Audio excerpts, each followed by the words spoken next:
वहाँ एक साधारण सा मगर नूरानी चेहरा लिए शख्स रहते थे, हजरत अय्यूब अलैहिस्सलाम।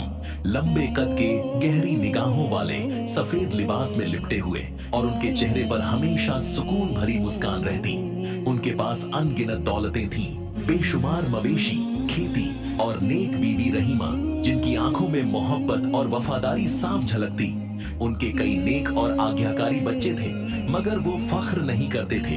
हर रोज सुबह सवेरे वो सजदे में झुकते और कहते, या अल्लाह, सब कुछ तेरा दिया हुआ है, मुझे तुझसे ही मोहब्बत है, इन चीजों से नहीं।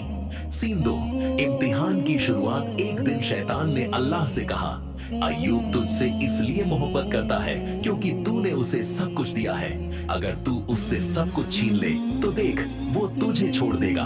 अल्लाह ने फरमाया, मेरे बंदे अय्यूब का सब्र देख, वह वाकई मेरा सच्चा आशिक है। और इम्तिहान शुरू हुआ।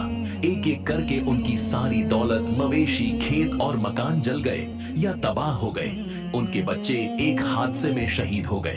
हजरत अय्यूब अलैहिस्सलाम उसी तरह सजदे में पड़े रहे, उसी सफेद लिबास में, उसी नूरानी चेहरे के साथ, और बोले, इन्ना लिल्लाहि व इन्ना इलैहि राजिऊन। हम अल्लाह के हैं और उसी की तरफ लौटेंगे। सीन जिस्मानी बीमारी और सब्र इम्तिहान यही नहीं रुका। उनके जिस्म पर ऐसी बीमारी आई कि पूरे शरीर में जख्म हो गए, मगर उनका चेहरा अब भी रोशन था और लबों पर वही शुक्र का कलमा। लोगों ने घर से निकाल दिया, सिर्फ बीवी रहीमा, जिनका चेहरा अब और भी थका हुआ मगर वफादार था, हर रोज काम करके उनके लिए रोटी लाती। एक दिन उन्होंने पूछा, ऐ अय्यूब, क्या अब दुआ करोगे? उन्होंने जवाब दिया, अल्लाह ने मुझे 60 साल से नेमतें दी हैं, तो क्या मैं कुछ साल की तकलीफ पर सब्र न करूं? सीन 4, दुआ और करिश्मा। बहुत सालों बाद जब उन्होंने महसूस किया कि अब शरीर बहुत कमजोर हो गया है, तो सजदे में जाकर कहा, रब्बी अन्नी मसनी यद्दुर्रु व अंता अरहमुर राहिमीन। ऐ मेरे रब, मुझे तकलीफ छू गई है और तू सबसे ज्यादा रहम करने वाला है। अल्लाह ने फरमाया, ऐ अय्यूब, अपना पांव जमीन पर मारो। उन्होंने जैसे ही पांव मारा, जमीन से ठंडा और साफ पानी फूटा। उन्होंने उससे गुस्ल किया, पिया, और उसी पल उनका जिस्म पहले जैसा हो गया। उनका चेहरा चमकने लगा, सफेद लिबास निखर उठा।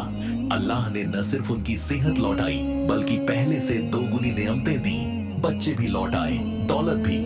सीन 5, सब्र की मिसाल। अय्यूब अलैहिस्सलाम फिर से उसी बस्ती में गए। लोगों ने उन्हें देखा तो रो पड़े। हर कोई उनके सब्र की दास्तान सुना रहा था। उनका चेहरा अब भी वैसा ही था, नूरानी, मुतमिन और सजदे में झुका हुआ। उनकी बीवी रहीमा अब और भी खूबसूरत और मजबूत ईमान वाली बन चुकी थी।